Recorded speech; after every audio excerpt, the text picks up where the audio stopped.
Tingnan nyo to guys, ayan, meron naman pong isang bata na nakidnap po sa probinsya guys, ayan. Ang ginawa po ng kidnapper dito, may dala-dala po siyang lobo guys at inalok niya po yung bata. Nainganyo naman yung bata, ayan, walang kamalay-malay. Ayan, lumapit at binigay yung lobo, tapos bigla na po agad hinalbot yung bata at sinakay sa kanilang sasakyan, ayan.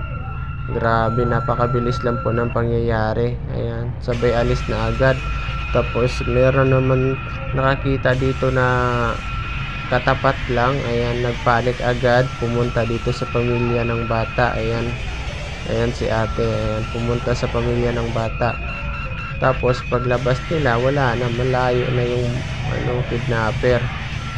Ayan, may panic na lang. Tapos ito po yung guys, yung video po sa galing sa loob ng bahay nila. Ayan yung bata naglalaro po sa loob ng bahay. Tapos yung kidnapper, ayan, may pinakita lang na lobo. Ayan, pinakita lang talaga sa bata. Tapos yung bata naman walang kamalay-malay. Akala niya kung lang, sus, kawawa yung bata guys, grabe. Ayan, kaya kayo guys, sa mga anak niyo po, ayan, ingatan niyo po yung mga anak niyo. Lalong-lalo na po sa mga estudyante. Ayan, kung maaari po, sunduin po.